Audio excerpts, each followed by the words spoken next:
What is the essence of democracy?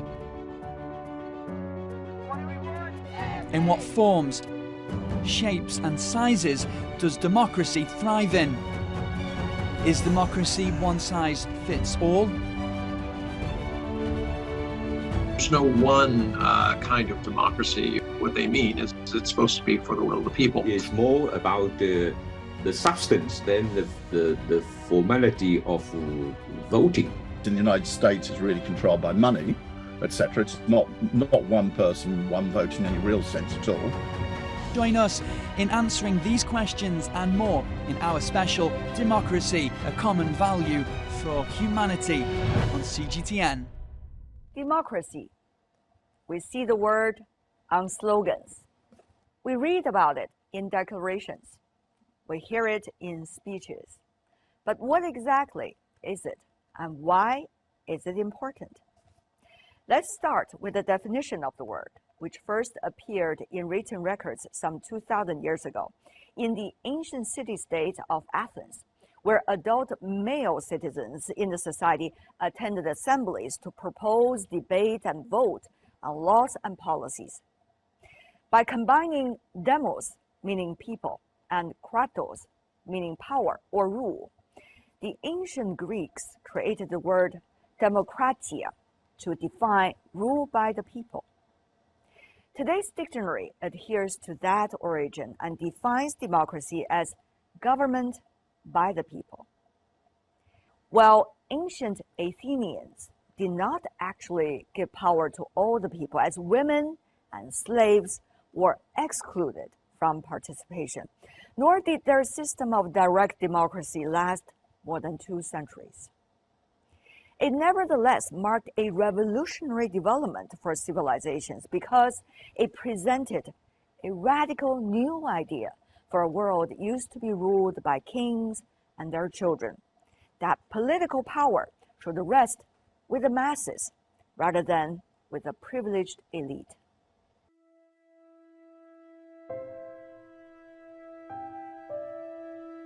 Once a novel idea, it is now a universal value shared by the world. The United Nations Charter, signed by its 193 member states, does not contain the word democracy, but it begins with "we the peoples." It is a reflection of the fundamental principle of democracy, that the will of the people is the source of legitimacy of sovereign states and of the United Nations as a whole.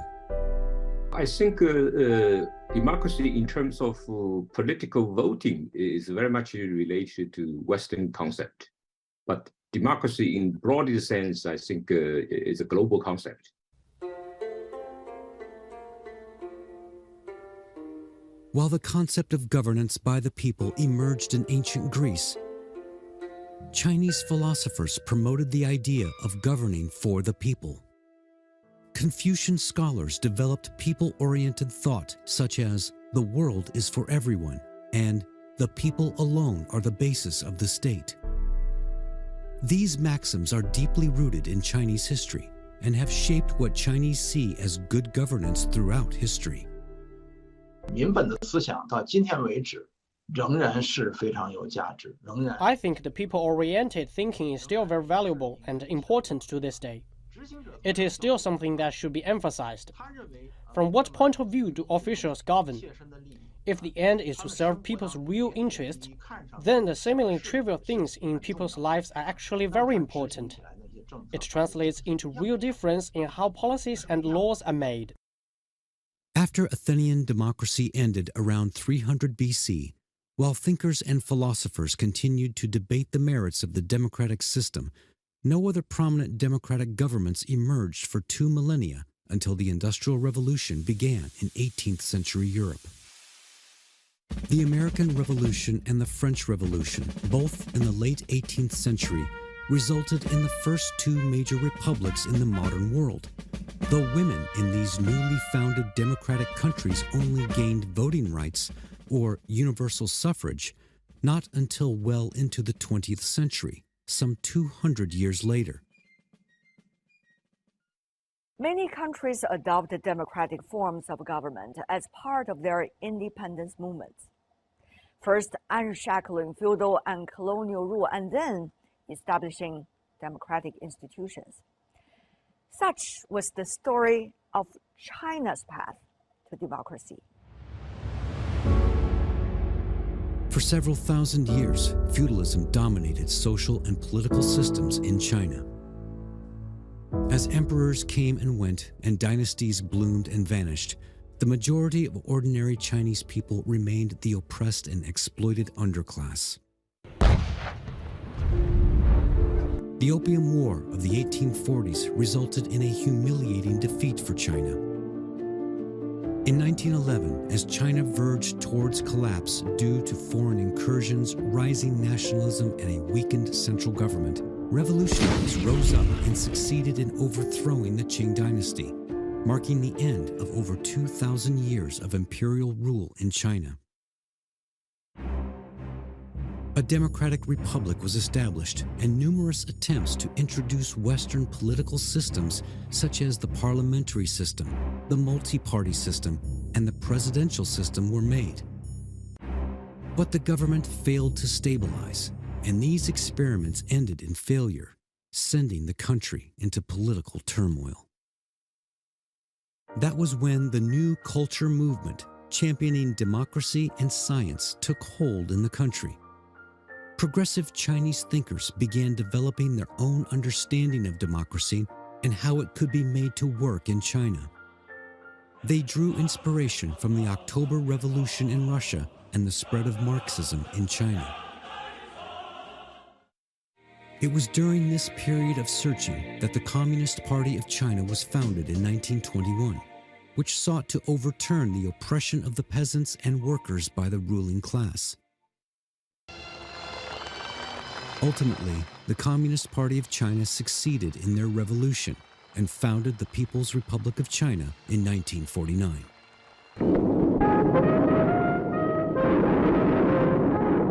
The Chinese people have stood up. This marked the ultimate transformation of China, from thousands of years of rule under feudal autocracy to a nation governed by the Chinese people themselves. China's constitution describes itself as a socialist country governed by a people's democratic dictatorship that is led by the working class and based on an alliance of workers and peasants. In a government white paper titled China, Democracy That Works, it is explained that democracy and dictatorship appear to be a contradiction in terms, but together they ensure the people's status as masters of the country.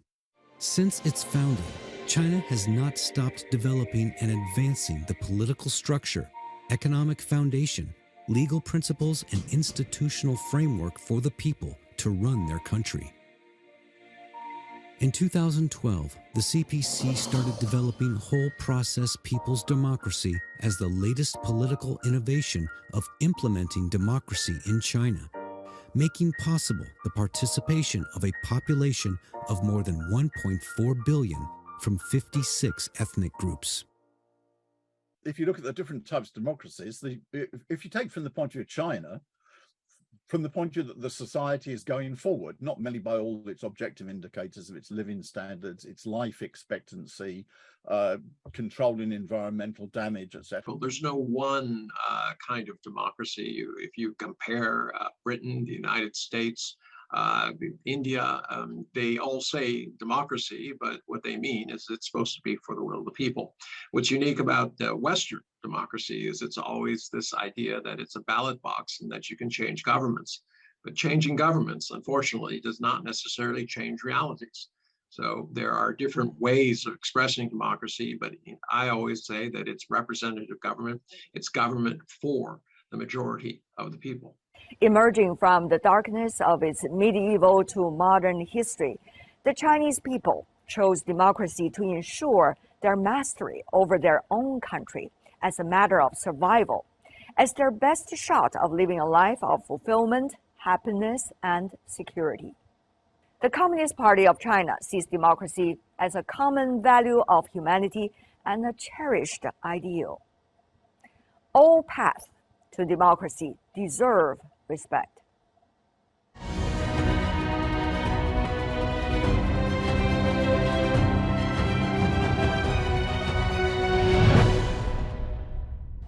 essence of China's democracy is that people are the masters of their own country. In the design of the system and the practice of the democracy, the people's ascendancy is reflected in many ways. In China, democracy is an approach to fix the problems and difficulties that people are faced with, to reflect the will of the people, to safeguard the rights and interests of the people, and to tap into people's creativity. According to the well-known ancient Chinese philosopher Xuanzi, the ruler is the boat, and the people are the water.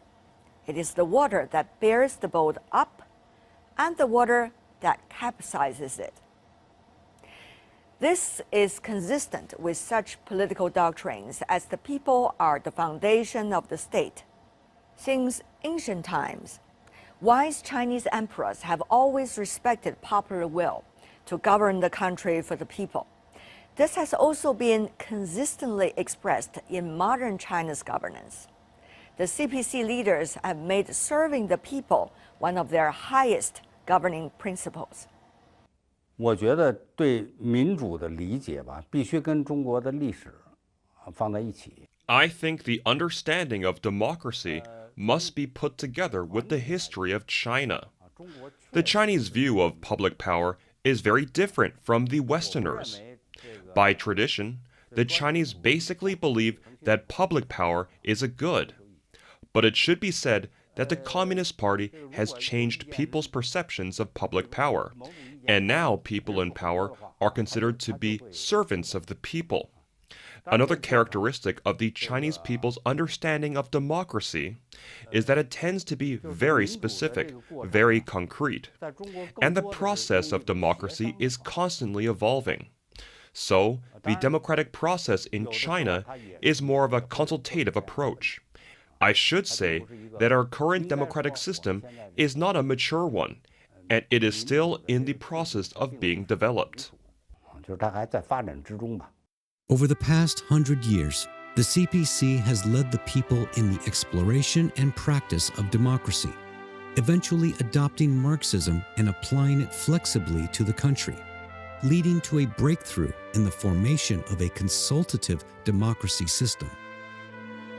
China's institutional governance has worked wonders in many ways, primarily by instituting greater efficiency into many areas of development, which has been crucial to China's rapid rise in the quality of life for its people. With standards of living raised, touted to be the fastest in the world, the people are truly able to make decisions for their happiness and become the real masters of their own country.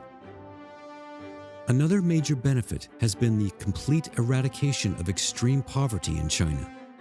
Through 8 years of tireless efforts, by the end of 2020, China lifted nearly 100 million people living in rural areas out of poverty. I visited a mountaintop village along the Nujiang River in southwest China's Yunnan province for the year 2021 to take a closer look at how the situation really is on the ground. There, I met a villager who had a hard time making a living.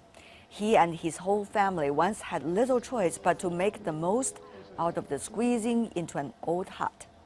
But now he runs the most successful motel in the region, becoming one of the most respected local entrepreneurs. 国家对我们扶持力度很大，特别刚才说对我们这些小少民族较。 In recent years, the government gave ethnic minority groups a lot of support. We have built houses, there is electricity, and roads have been renovated. When we were young, we had to fetch water from the river. Now we don't need to do that at all. We feel happy. But the little ones are happier. They don't need to struggle with poverty. We have witnessed the support from our country, and we are enjoying all the positive outcome. 是我们这一代是借证我们这些对国家对我们扶持的这些好的政策，我们是真正的享受到这些政策好的东西。 Lifting people out of poverty means a far more stable populace, which is a very important step for democracy. China believes that democracy should have the capacity to meet the basic needs of the people, to protect their well-being, and to give them a sense of worth and dignity.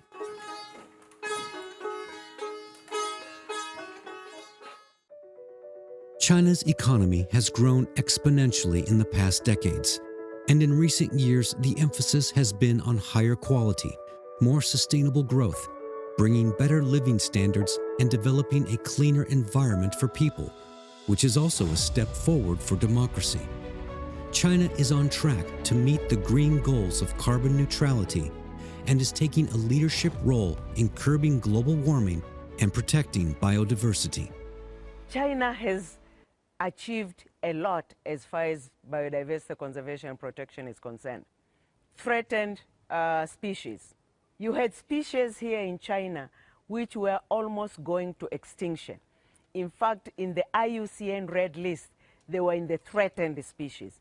As we speak, they have graduated, if I may use the word, or promoted from threatened species to just vulnerable. How do we move forward to very important coexistence where there can be a balance between nature and human? So biosphere reserves, as 34 of them in China, they are the models for sustainable development, the models of coexistence between human and nature.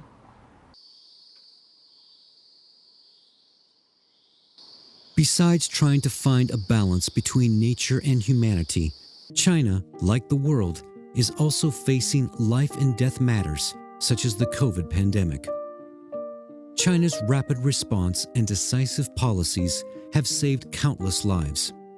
Its vaccine research and development have also aided people in other countries against the worst of the pandemic. China firmly believes that making vaccines is a public good, and people all over the world should have access to affordable vaccines rather than engage in vaccine nationalism or take part in a vaccine divide. I certainly appreciate a lot all leaders, including, of course, the Chinese leader, making generous offers with regard to the availability, production of vaccines, and making these vaccines available to those countries who cannot afford them at the present moment. Safeguarding and protecting the lives of a country's people is certainly one of the foremost practical applications of democracy. Once this is accomplished, the people of that nation can consider ways to make their lives better. There is also a definite link between a country's internal system and global efforts to reach sustainable development goals. A healthy democratic system is a boon for both domestic development and the common progress of all countries, advocating the sort of fair, open, comprehensive, and innovative development that is another pillar of China's democracy. I understood from their statements that China is doing this transformation, implementing SDGs, not necessarily because someone has wrote those paragraphs, but the Chinese leadership understood that it is in their interest, because if they advance on the implementations, it means a much better living quality for the people of China and much better competitiveness of the Chinese economy and Chinese science. The third, the biggest country in the world. The biggest country in the world is influencing the rest of the world. It makes a difference. What direction are we going to influence the rest of the world? If China is among those who can lead the transformation, then probably the content of the transformation will be very similar what you can do here back at home. China's democratic institutions have sprung from the exploration of development. It has been put to test by the country's practice in the past 7 decades. The Chinese people who rose up to overthrow feudalism, imperialism, bureaucratic capitalism, accepted the new institutions, Chinese democracy. And the system has secured long-lasting social stability under which China, then one of the poorest countries, is now the world's second-largest economy. What is the essence of democracy? In what forms, shapes and sizes does democracy thrive in? Is democracy one size fits all? There's no one kind of democracy. What they mean is it's supposed to be for the will of the people. It's more about the substance than the formality of voting. In the United States, is really controlled by money, etc. It's not one person, one vote in any real sense at all. Join us in answering these questions and more in our special Democracy, a Common Value for Humanity on CGTN. For thousands of years, many countries have pursued the path of democracy with their own wisdom and history. Whatever form of democracy is chosen, at its core, it is about working for the good of the people. There is no one-size-fits-all democracy. No identical democracy exists in the world, nor a democratic model applicable to all countries. The national conditions of each country are different, and the political system of each country is unique and determined by their history, the values of their people. It is the result of long-term development, gradual improvement, and adaptive evolution on the basis of the country's historical context, cultural tradition, and social development. What is crucial is not the mechanism. In China, you have a mechanism, you have a National People's Congress, you have a consultative committee, you have the role of the Communist Party, you have some small parties, etc., etc. And in the West, you have a so-called formal political system, which is actually completely subverted, because in the United States it's really controlled by money, etc. It's not one person, one vote in any real sense at all. And what you have to look at is you look at what is the outcome, and that's what the people judge it by. What is concerned to people is what is the real outcome for their lives? What is the people-centered character of the system? I think that if you tell the people, your government here in the West is not really a government for the people, by the people, they will agree and say it's true. I'm not happy with my government because it didn't help me during the pandemic, etc. And I say that if you agree with that, you really have to be clear-eyed about what's happening in China. Whereas the Chinese system, which I am familiar with, has democratic institutions and people's congresses at different levels. So not only is the party close to the people, but it also blends with the population. It is an advantage compared to elections every 4 years, as we have in Western countries. I told a friend of mine 3 weeks ago at a conference that I even think there's more democracy in China than in Western countries. The kind of democracy China should adopt has been a long-running issue. To make sense of this historic problem, Chinese people have carried out extensive research and exploration, resulting in its final form known as socialist democracy with Chinese characteristics, which has grown from the social bedrock of China. This unique democratic form answers the needs of the Chinese people and is the choice of the Chinese people. In China, yes, it is quite recent. We interpret the democracy in a much sophisticated way. Particularly associating with the standard of living and the safety, and also how the economic progress, all this, and including human rights in terms of the right to survive. The concept of democracy is actually evolving. The Chinese democracy is more about the substance than the formality of voting. In a speech at the United Nations General Assembly in 2015, Chinese President Xi Jinping stated for the first time that peace, development, fairness, justice, democracy, and freedom are the common values of all mankind and the lofty goals of the United Nations. China has always been an active and important driving force in the process of democratization in the international community. This is also a very important development direction of the country's foreign policy since the founding of People's Republic of China. China actively promotes the democratization of the international community, and the exchanges between countries should be established on the basis of equality, regardless of size or strength. Democracy has never been a perfect solution for social development, but in the pursuit for a better life, people have chosen to adopt democracy in various forms as their way of governance. Democracy can stand for the common values of all humanity, but only when it truly brings benefit to society.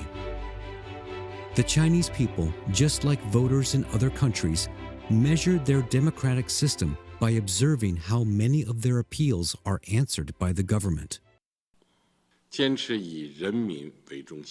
Staying committed to a people-centered approach, we should safeguard and improve people's livelihoods and protect and promote human rights through development and make sure that development is for the people and by the people and that its fruits are shared among the people. We should continue our work so that the people will have a greater sense of happiness, benefit, and security and achieve well-rounded development. Peace, development, fairness, justice, democracy, and freedom are not only the common values of humanity generally recognized by the international community, but also the values persistently pursued in the course of human history. Fragmentation, division, decoupling, and turmoil have been proven to lead to collective loss. Seeking common ground while reserving differences, put forward by Premier Zhou Enlai during the Bandung Conference in 1955, captures China's guiding principles since its founding. When it comes to democracy, people usually have the idea of one person, one vote. But often, a better life does not come out of a ballot box. It comes from the constant practice that puts people's needs on top of everything else. Democracy at its core seeks a better future for all.